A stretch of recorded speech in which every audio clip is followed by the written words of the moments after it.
사도신경으로서 우리의 신앙을 고백합니다. 전능하사 천지를 만드신 하나님 아버지를 내가 믿사오며 그 외아들 우리 주 예수 그리스도를 믿사오니 이는 성령으로 잉태하사 동정녀 마리아에게 나시고 본디오 빌라도에게 고난을 받으사 십자가에 못 박혀 죽으시고 장사한 지 사흘 만에 죽은 자 가운데서 다시 살아나시며 하늘에 오르사 전능하신 하나님 우편에 앉아 계시다가 저리로서 산자와 죽은 자를 심판하러 오시리라. 성령을 믿사오며 거룩한 공회와 성도가 서로 교통하는 것과 죄를 사하여 주시는 것과 몸이 다시 사는 것과 영원히 사는 것을 믿사옵나이다. 아멘.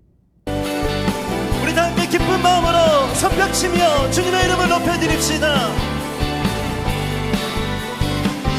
다 와서 찬양해, 사랑을 주신 주 찬양해, 사랑의 우리 주님 생명 주셨네.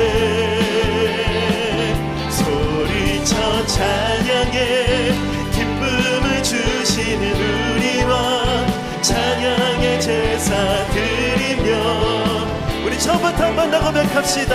다 와서 찬양해, 다 와서 찬양해, 사랑을 주신 주 찬양해, 사랑의 우리 주님 생명 주셨네. 소리쳐 찬양해, 소리쳐 찬양해, 기쁨을 주시는 우리 왕 찬양의 제사 드리며 주님께 경배해. 다 와서 찬양해, 찬양해, 찬양해 주님, 찬양해 주님 우리 왕. 다 와서 찬양해, 찬양해, 찬양해 주님, 찬양해 주님. 우리 처음부터 함께 고백합시다. 다 와서 찬양해, 사랑을 주신 주 찬양해, 사랑의 우리 주님 생명 주셨네.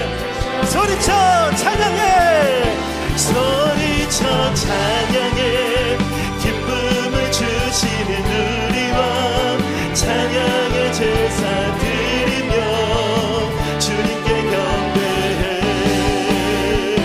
다 와서 찬양해, 찬양해, 찬양해 주님, 찬양해 주님 우리 왕. 다 와서 찬양해, 찬양해, 찬양해 주님, 찬양해 주님. 우리 다시 한 번 더. 다 와서 찬양해, 다 와서 찬양해, 찬양해, 찬양해 주님, 찬양해 주님 우리 왕. 다 와서 찬양해, 찬양해, 찬양해 주님, 찬양해 주님. 그래서 함께 결단합시다. 오 주여, 오 주여, 나의 마음이 주께로 정해졌으니 나는 주 찬양. 우리 자신에게 선포합시다. 깨어라 나의 영혼아, 나의 영혼아, 비파와 죽음 들어라. 이 새벽에 내가 찬양 주님을 높여드립시다. 할렐루야. 멜로디, 멜로디, 예수님은 나의 노래. 예수님, 예수님, 예수님은. 우리 처음부터 한 번 더 결단합시다. 오 주여 나의 마음이, 오 주여 나의 마음이 주께로 정해졌으니 나는 주 찬양. 깨어라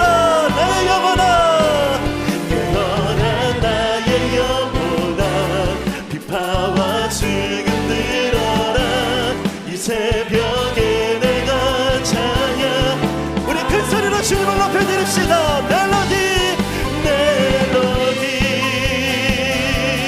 멜로디 예수님은 나의 노래 예수님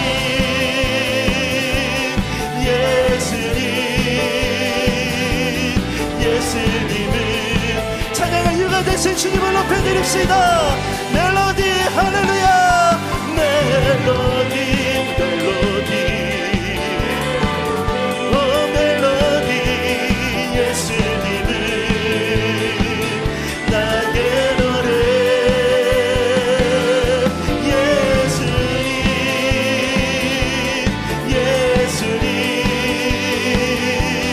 예수님은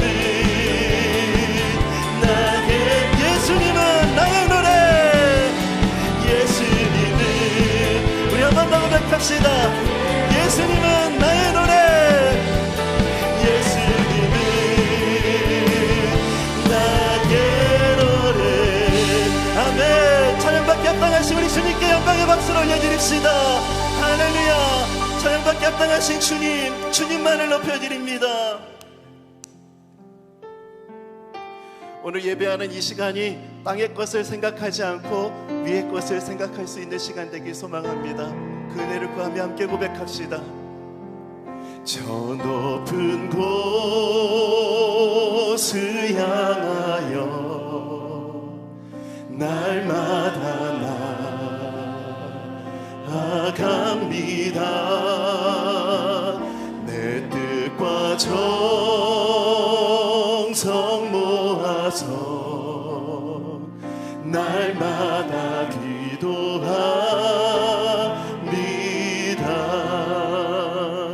내 주여 내 맘 붙드사 그곳에 있게 하소서. 그곳은 빛과 사랑이 언제나 넘치오니 괴로움과 죄가 있는 곳 괴로움과 죄가 있는 곳 나 비록 여기 살아도 빛나고 높은 저곳을 빛나고 높은 저곳을 날마다 바라봅니다. 내 주여 내 맘 붙드사 그곳에 있게 하소서. 그곳은 빛과 사랑이 언제나 넘치오. 내 주여 내 맘 붙드사 내 주여 내 맘 붙드사 그곳에 있게 하소서. 그곳은 빛과 사랑이 언제나 넘치고 목소리 높이 함께 고백합시다. 의심의 안개 거치고 의심의 안개 거치고 근심의 구름 없는 곳 기쁘고 참된 평화가 거기만 있사오. 사절 함께 고백합시다. 험하고 높은 이 길을 험하고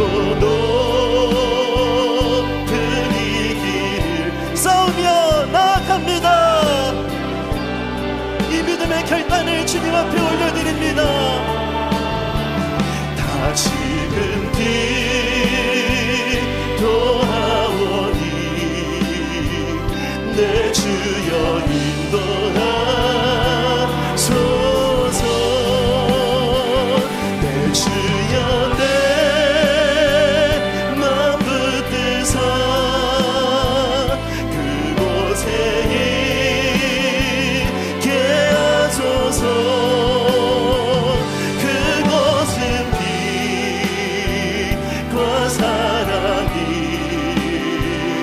언제나 넘치고.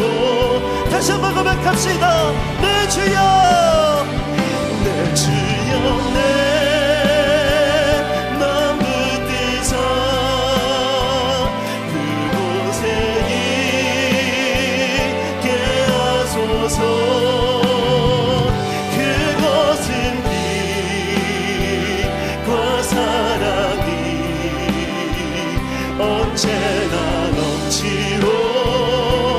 그래서 함께 주님의 은혜를 선포합시다. 은혜 아니면 나서지 못하네. 아니면 나서지 못하네.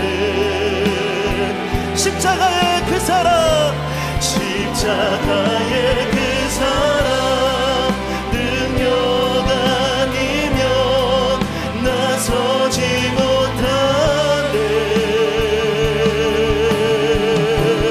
은혜 아니면 나서지 못하네. 놀라운 사랑, 그 은혜 아니면 나서지 못하네.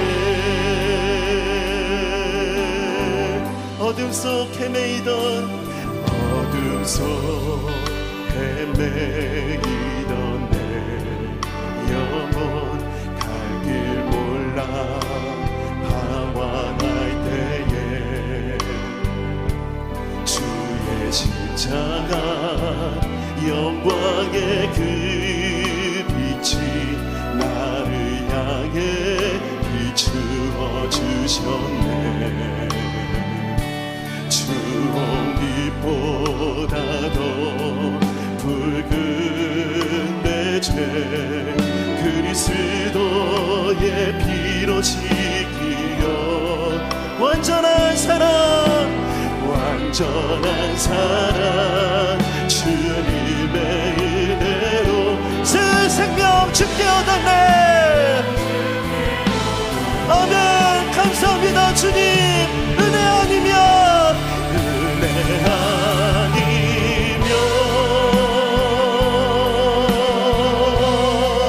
나서지 못하네. 십자가의 그 사랑, 능력 아니면 나서지 못하네. 은혜 아니면 나서지 못하네. 놀라운 사랑, 그 은혜 아니면, 놀라운 사랑, 그 은혜 아니면. 우리 다시 한 번 더 은혜를 구하며 간절히 선포합시다. 은혜 아니면 나서지 못하네. 은혜 아니면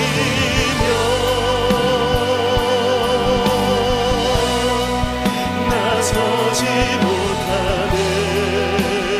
십자가의 그 사랑, 십자가의 그 사랑, 능력 아니면 나서지 못하네. 아멘. 은혜 아니면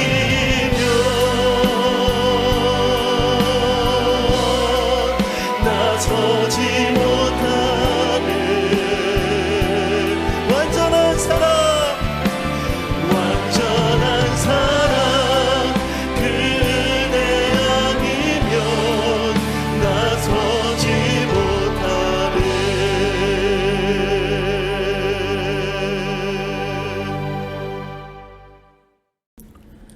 사랑의 하나님, 오늘도 거룩한 주일 허락하심에 감사드립니다.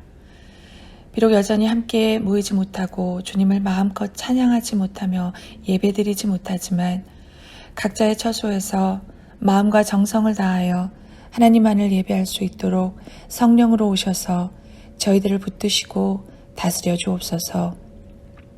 아직도 우리는 이 혼돈과 불안의 사태를 겪으며 살고 있습니다. 그러나 하나님, 날마다 우리를 붙드셔서 세상 미혹에 따라가지 않게 하시고 사람들 말에 귀 기울이지 않고 오직 믿음의 주요 또 온전케 하시는 주님만 바라보게 하여 주옵소서. 이런 상황 속에서도 믿음을 더욱더 굳건히 지키며 쉬지 않고 기도하면서 하나님의 놀라운 역사하심을 기대하며 기다리는 저희들 되게 하여 주옵소서. 그래서 모든 세상이 하나님의 나라가 되고 우리 모두의 삶이 하나님의 역사가 되게 하여 주옵소서. 사랑의 하나님, 밴쿠버 영성교회를 축복하여 주옵소서. 모든 성도들, 보목사님, 전도사님, 그리고 담임 목사님을 기억하시고 특별히 어려운 상황에 있는 우리 성도님들 기억하셔서 붙들어 주옵소서. 우리 영성교회가 하나님의 귀하고 선한 일들에 더욱더 앞장서는 교회 되게 하시고 선한 영향력을 끼치는 우리 영성교회의 모든 성도들 되게 하여 주옵소서. 담임 목사님, 오늘도 말씀을 전하십니다. 능력 위에 능력을 더하셔서 듣는 자들이 치유되고 회복되고 깨달음과 지혜를 얻는 귀한 은혜의 말씀 되게 하여 주옵소서. 지금도 살아 역사하시는 예수 그리스도 이름으로 감사하며 기도드리옵나이다. 아멘. 예, 오늘은 베드로전서 2장 11절에서 17절까지 있는 말씀입니다. 사랑하는 자들아, 거류민과 나그네 같은 너희를 권하노니 영혼을 거슬러 싸우는 육체의 정욕을 제어하라. 너희가 이방인 중에서 행실을 선하게 가져 너희를 악행한다고 비방하는 자들로 하여금 너희 선한 일을 보고 오시는 날에 하나님께 영광을 돌리게 하려 함이라. 인간의 모든 제도를 주를 위하여 순종하되 혹은 위에 있는 왕이나 혹은 그가 악행하는 자를 징벌하고 선행하는 자를 포상하기 위하여 보낸 총독에게 하라. 곧 선행으로 어리석은 사람들의 무식한 말을 막으시는 것이라. 너희는 자유가 있으나 그 자유로 악을 가리는 데 쓰지 말고 오직 하나님의 종과 같이 하라. 뭇사람을 공경하며 형제를 사랑하며 하나님을 두려워하며 왕을 존대하라. 아멘. 오늘은 이렇게 살아야 합니다 라는 제목으로 설교할 것인데, 코로나 시대를 살아가는 저와 여러분들 모두의 삶의 현장에서 아주 은혜가 되는 귀한 대목이라고 생각합니다. 요즘 이 시대를 살면서 참 좋다, 진짜 사는 게 괜찮네, 이렇게 말할 수 있는 사람이 있을까요? 이제 아주 없지는 않을 것 같지만 아마 거의 없을 거다, 이렇게 생각합니다. 어딘지 모르게 심리적으로 위축되고 또 어딘지 모르게 이제 우울할 수밖에 없는 상황입니다. 몸이 영 신통치 않고 또 건강이 문제가 생겨서 힘든 경우도 더 많고, 이제 경제적으로는 진짜 심각한 타격이 있는 게 사실입니다. 특별히 일터의 환경, 직장의 환경, 이것이 이제 쉽지 않는 경우가 굉장히 많습니다. 어려운 시간을 우리 모두가 보내고 있습니다. 참 난감한 상황이 아닌가 이렇게 생각합니다. 그런데 이제 오늘 본문 2000년 전 베드로 사도의 시대는 어땠을까? 오늘 베드로가 흩어진 나그네들에게 이 베드로전서 편지를 보내는 그 상황, 그때 그 그리스도인들은 상황이 어땠을까 한번 생각해 보자는 것입니다. 정말 난감한 상황이었습니다. 이런 상황을 빗대서 이 다음에 강의하게 되겠지만 4장 말씀에는 마치 너희가 불시험을 만난 것과 같다, 이렇게 비유할 만큼 진짜 견딜 수가 없는 그런 고난의 시간들이었습니다. 불시험, 이게 정말 무지막지한 위기 상황을 말하는 것 아닙니까? 견딜 수가 없고 진짜 나는 이제 완전히 망했구나 이렇게 느낄 수밖에 없는 그 붕괴된 삶의 현장, 그런 정도를 의미하는 낱말이라고 생각합니다. 이게 초대교회 베드로 시대의 성도들의 삶의 모습이었습니다.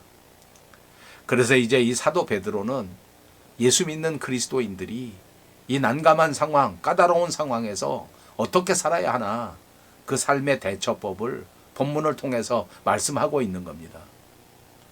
저는 오늘 저와 여러분들이 함께 이 어려운 상황을 살아내는 베드로의 말씀을 묵상하시기를 바랍니다. 베드로가 가르쳐준 그 대처 방법이 우리 삶의 방법이 되기를 주님의 이름으로 축복합니다. 이 팬데믹 사태가 1년이나 진행되면서 진짜 우리 삶이 정말 간단치가 않습니다. 사실은 코로나가 아니라고 할지라도 인생살이가 본래부터 대부분 까다로운 상황의 연속인 것 같습니다. 성경적으로는 대처하는 방법이 뭐가 있겠는가? 오늘 본문에서 먼저 결론적으로 말한다고 하면 이런 방법이 있을 것 같습니다. 이렇게 대처하면 이제 이겨낼 수 있는 건데, 오늘 성경 본문에 말씀한 것처럼 첫째는 그리스도인들이 올바른 행실을 가지고 살아야 된다. 그리고 둘째는 참고 인내해야 된다. 예, 여러분 이 두 가지를 묶어서 한번 생각해 볼까요? 올바른 행실로 살면서 견뎌낸다. 사랑하는 여러분, 이렇게 살아가시기를 주님의 이름으로 축복합니다. 11절입니다. 사랑하는 자들아, 거류민과 나그네 같은 너희를 권하노니 영혼을 거슬러 싸우는 육체의 정욕을 제어하라. 예, 여러분, 우리가 세상에 살면서 아주 중요한 것은 내가 누구인가, 자신의 정체성을 분명하게 이해하는 것, 이것이 매우 중요한 사실이라는 것입니다. 내가 누구인가, 어디에서 왔는가, 이걸 분명하게 알지 못하면 내가 어떻게 살아야 하는지 여기에 대한 방향이 나올 수가 없지 않습니까? 어디로 가는 건지, 무엇을 위해서 살아야 하는 건지 혼란스러울 수밖에 없는 겁니다. 그래서 정체성을 확보하느냐, 그렇지 못하느냐에 따라서 그 인생은 달라질 수밖에 없는 겁니다. 완전히 달라집니다. 그래서 본문 11절에서 우리 믿는 사람들의 정체성을 분명하게 확인해야 된다. 사랑하는 자들아, 거류민과 나그네 같은 너희를 권하노니. 세상 속에서 믿는 사람들의 신분, 믿는 사람들의 위치, 이걸 재차 확인시켜 주는 겁니다. 거류민과 나그네. 잠시 머물다가 지나가는 사람들을 나타내는 낱말입니다. 그러니까 우리가 지금 살고 있는 이것은 임시로 사는 것이고, 그리고 진짜 우리가 살아가는 집이 따로 있다는 겁니다. 우리는 지금 목적지에 도달한 사람들이 아니라는 것을 말씀해 주고 있습니다. 다시 말하면 우리에게는 목적지가 따로 있습니다. 그래서 우리를 가리켜 순례자라고 부르는 것입니다. 여기서 살 게 아니고 가야 할 목적지가 따로 있다는 것입니다. 그래서 우리가 신앙생활 한다고 하는 것은 분명한 표적, 분명한 목적지를 바라보고 있을 때 그때 혼란이 없는 겁니다. 분명한 목적지를 붙들고 나가지 못하고 그 목적지를 놓쳐버린다든지, 또는 목적지가 희미해지게 되면 그건 당연히 길을 잃어버리게 되는 것입니다. 사랑하는 여러분, 우리는 지금 이 땅에서 영원히 있을 사람들이 아니라는 사실을 꼭 기억하시기를 바랍니다. 아무리 여기서 열심히 살고, 아무리 막 개미같이 일을 해서 진짜 차근차근 돈을 모아서 여기서 집을 사고, 집값이 비싸니까 막 최선을 다해서 어떻게든지 집을 마련하는 게 지상 목표가 되고 산다고 할지라도, 여러분, 이 집은 진짜 내 집이 아닙니다. 진짜 내 집은 하나님의 나라에 있는 줄로 믿습니다. 우리 같이 이렇게 남의 나라에 와서 사는 이민자들은 제일 중요한 게 아마 영주권, 시민권, 이런 게 정말 중요할 것 같습니다. 여러분, 그래서 우리가 많은 노력을 기울여서 영주권도 받고 또 어느 정도 시간이 지나게 돼서 캐나다 시민권도 받았습니다. 그러나 이게 우리의 진짜 영주권도 아니고 이게 우리의 진짜 시민권도 아닙니다. 우리 진짜 시민권은 하늘에 있습니다.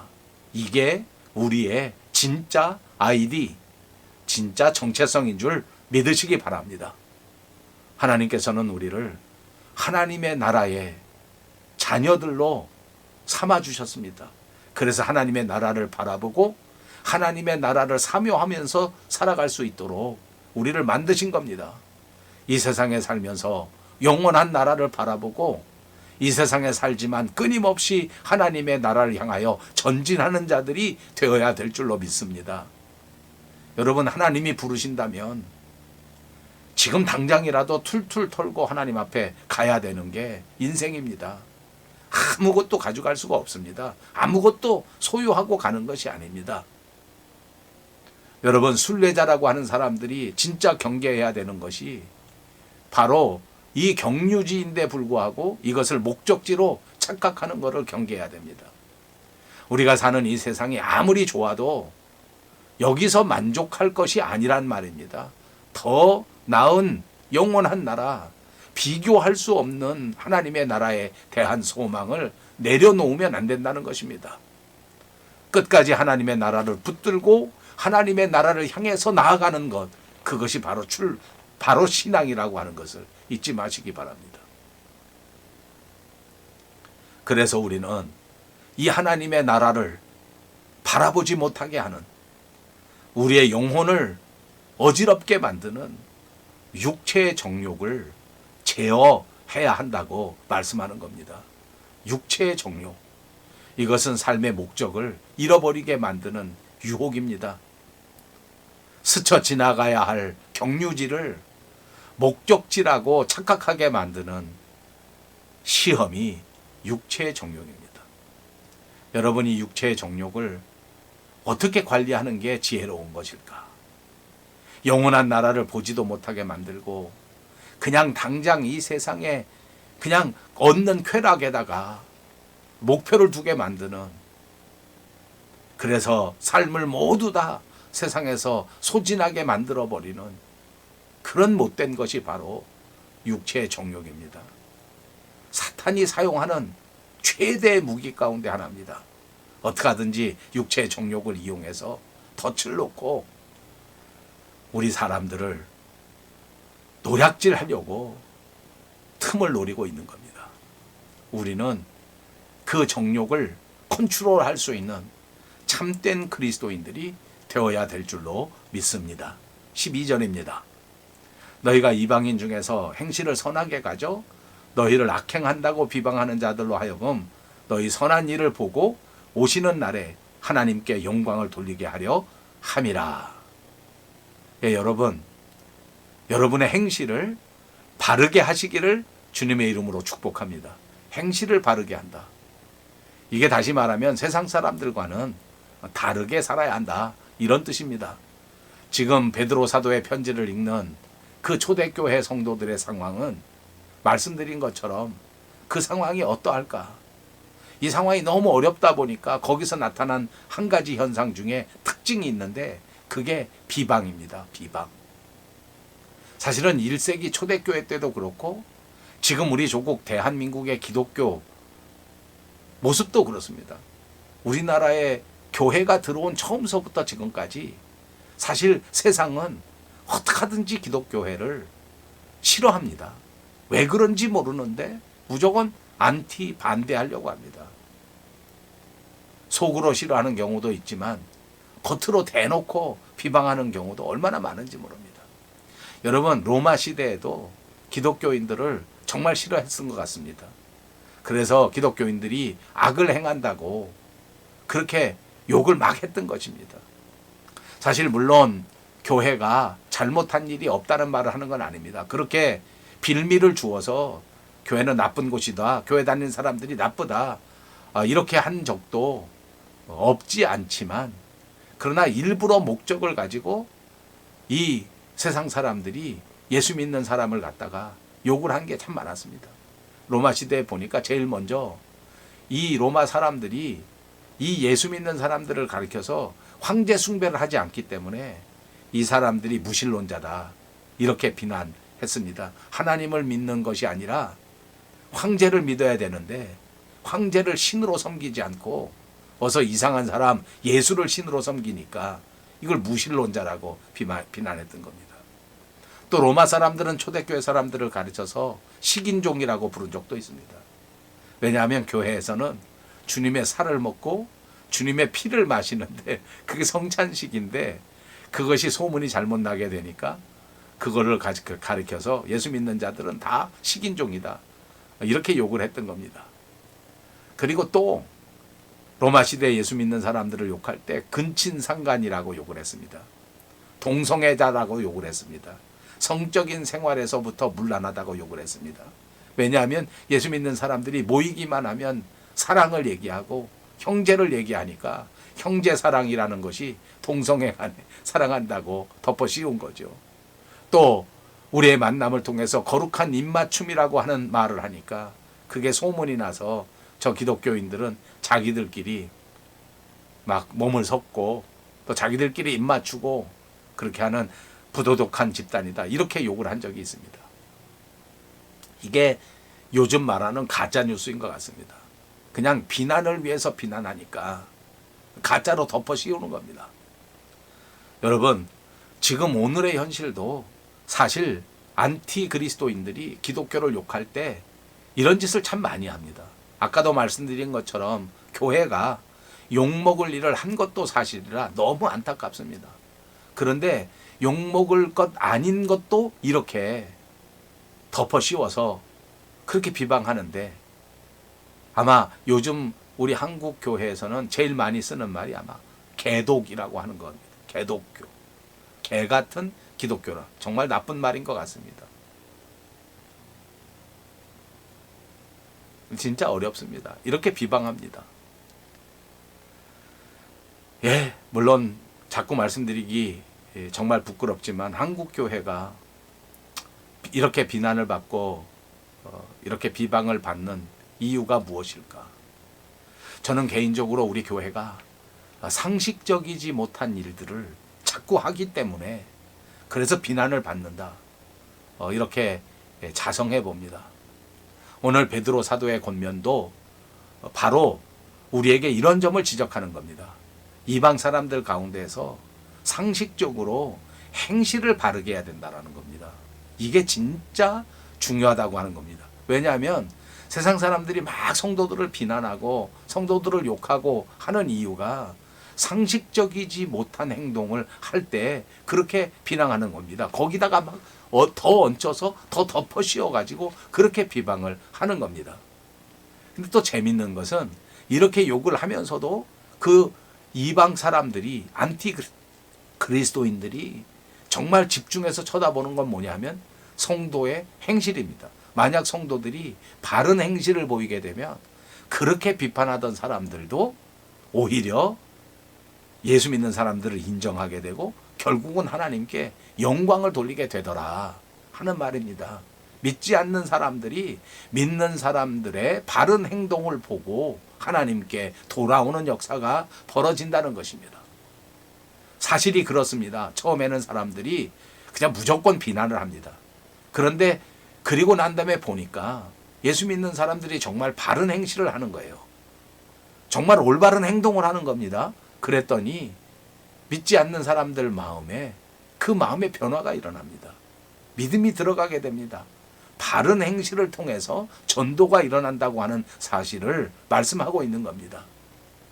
모든 악독이나 시기나 기만이나 비방하는 말을 다 내려놓고 버리는 거, 그것이 바른 행실인 줄로 믿습니다. 예수님 믿기 전에는 나도 모르게 저질렀던 옛날 습관의 행실들이 없어지고 세상 사람들이 바라볼 때 야, 진짜 저 사람은 예수 믿더니 사람이 달라졌구나. 아, 저 사람 교회 다니더니 쓰는 말씨가 달라졌네. 아, 진짜 사람이 괜찮아졌네. 그전엔 그렇게 거짓말하고 그전엔 그렇게 막 욕설을 퍼붓고 하더니 아니 이 사람이 이제 말도 그렇게 하지 않고 진실해지고 아주 충실해지고 그렇게 변했구나. 여러분, 이것이야말로 믿지 않는 사람들도 칭찬을 하는 그런 상식선의 바른 생활인 것인 줄로 믿습니다. 13절입니다. 인간의 모든 제도를 주를 위하여 순종하되 혹은 위에 있는 왕이나 혹은 그가 악행하는 자를 징벌하고 선행하는 자를 포생하기 위하여 보낸 총독에게 하라. 곧 선행으로 어리석은 사람들의 무식한 말을 막으시는 것이라. 우리가 구체적으로 선을 행하는 방법 중에서 첫 번째 것은 모든 제도에 순복하는 것입니다. 순복할 만한 대상이 아니라고 해도 그것이 악한 제도라고 할지라도 일단 우리들에게 근본적인 태도는 순복이어야 합니다. 요즘 이 코로나 문제 때문에 이걸 어떻게 대응하는가 하는 것에 대해서 교회도 정말 혼란이 많습니다. 뉴스를 보니까 우리 조국 대한민국 교회에서는 이 일 때문에 여러 가지 심각한 일들이 이미 벌어지는 것을 보았습니다. 여기 캐나다는 그렇지 않은가 했는데 지난 주간 동안에 보니까 여기 캐나다 안에서도 이 방역 대책을 진짜 견디다 못해서 이런저런 조직적인 대응의 요구가 있는 것이 사실입니다. 제가 재직하는 트리니티 웨스턴 신학대학원에서도 모든 교수들이 서로 연명해서 정부에 대하여 항의 편지를 보내야 한다 또는 보내지 말아야 한다 하는 논쟁이 있었습니다. 아직은 결정이 나지 않아서 정부에 보냈는지 안 보냈는지 알 수 없으나 개별적으로 다 서명을 받고 의견을 구하는 그런 회람이 있었습니다. 저는 그 편지를 받아들고 정말 여러 가지 생각에 잠겼습니다. 물론 충분히 저는 이해합니다. 왜냐하면 교회는 왜 상대적으로 더 다른 곳은 다 여는데 체육관도 열고 식당도 열고 이렇게 하는데 왜 교회는 무조건 문을 닫으라고 하느냐, 왜 나 이렇게 못하게 하느냐 하는 불만이 충분히 이해할 수 있을 만큼 있다고 생각합니다. 저는 그럼에도 불구하고 정부의 방역 방침에 순복하는 것이 중요하다 하는 생각도 많이 가지고 있습니다. 그리고 우리가 우리의 의견을 정부에 표현할 때에도 적어도 우리가 그리스도인이라고 하면 과격한 방법을 쓰면 안 된다고 생각하는 사람입니다. 폭력적인 방법을 쓰는 것은 결코 안 된다라고 생각합니다. 제 의견이 100% 맞는 의견은 아닐 거라고 생각하지만 저는 그리스도인들은 기본적으로 반항적이어서도 안 된다고 생각하는 사람입니다.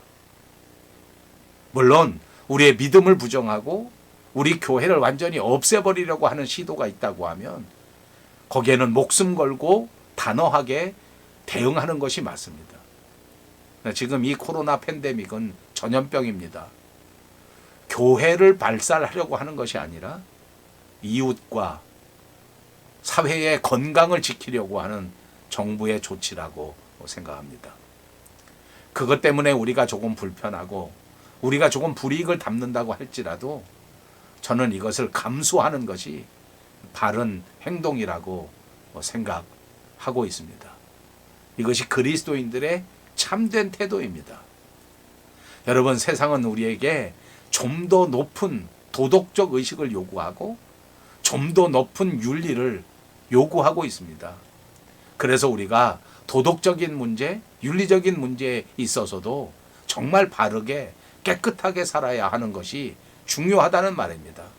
하나님 앞에서도 1등 시민이어야 하지만 세상 사람들 앞에서도 1등 시민이 되시기를 주님의 이름으로 축복합니다.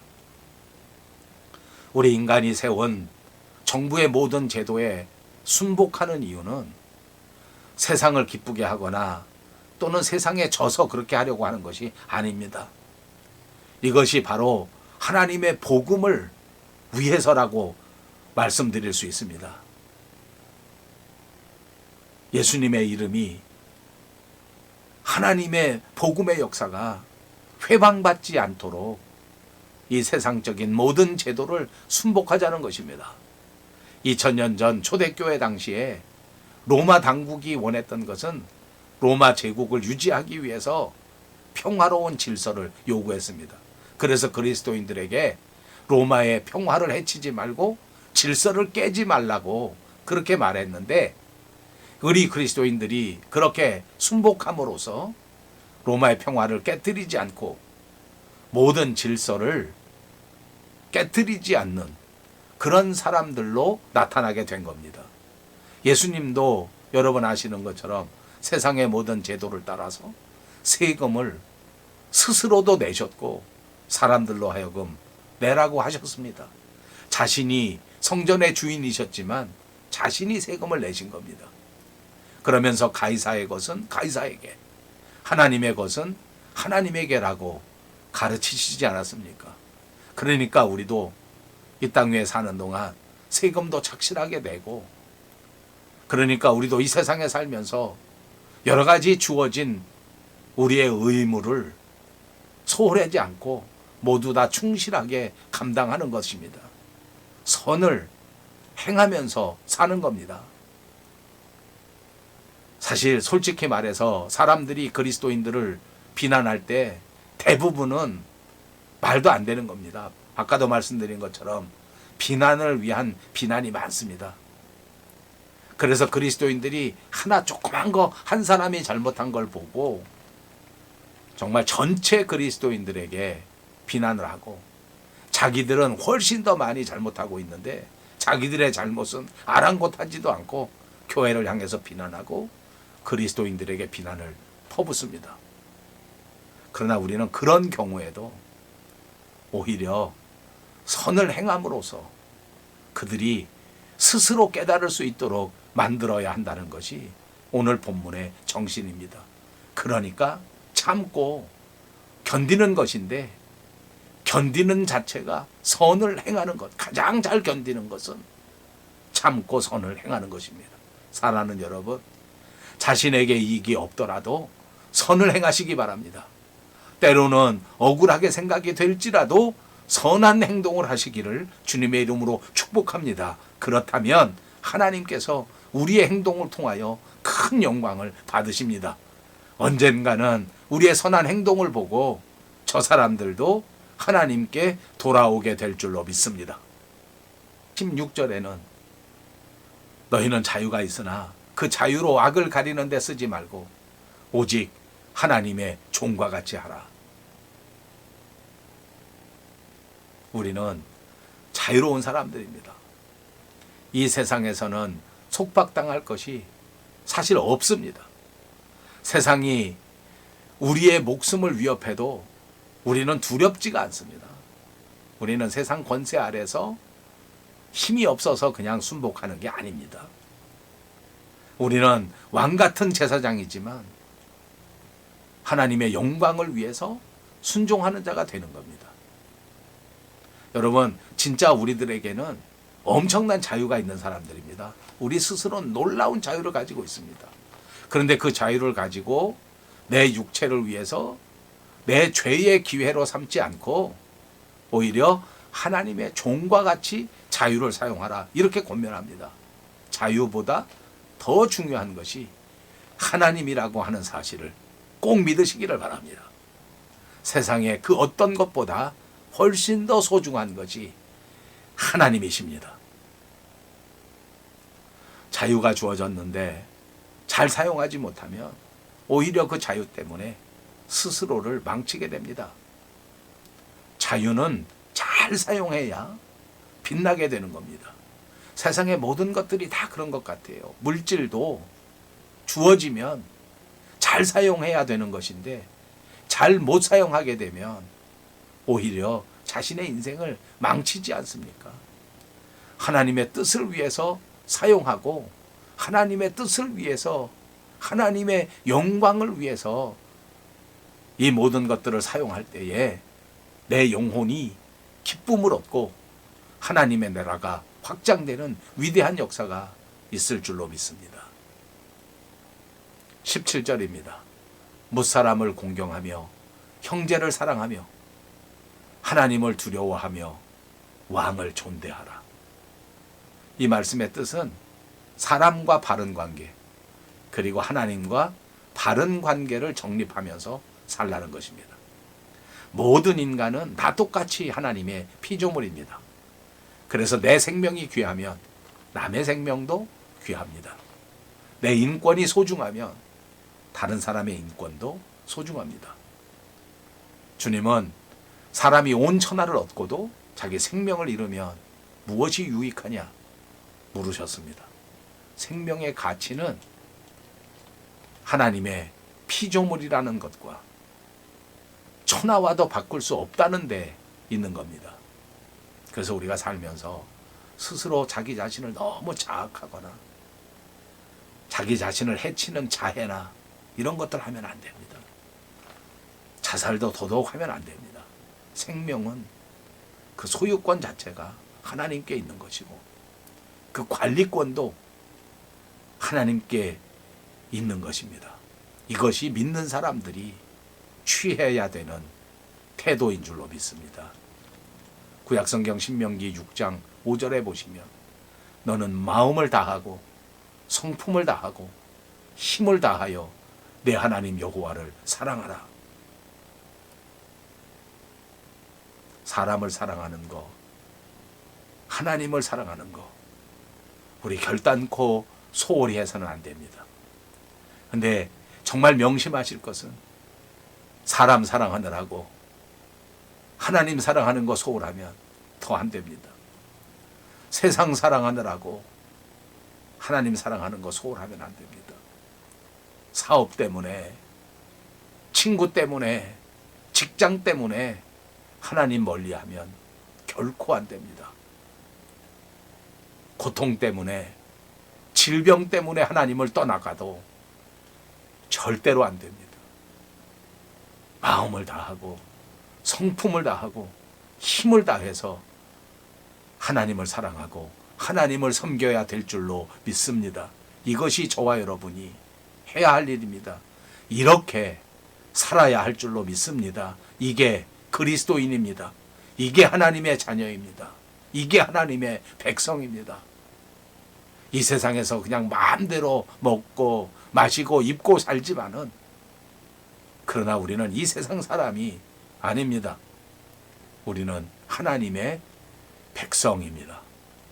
하나님의 백성답게, 하나님의 자녀답게 이렇게 살아가시기를 주님의 이름으로 축복합니다. 감사합니다.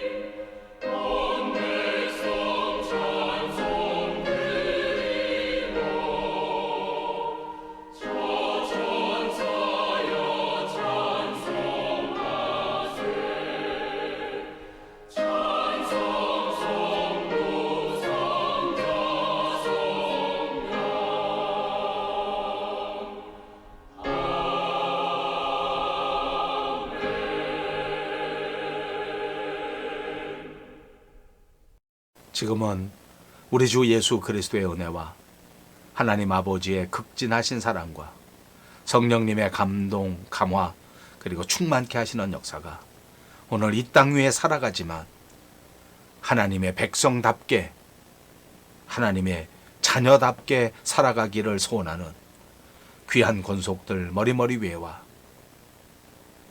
사랑하는 우리 밴쿠버 용성교회 위에 이제로부터 영원토록 함께 계실지어다. 아멘.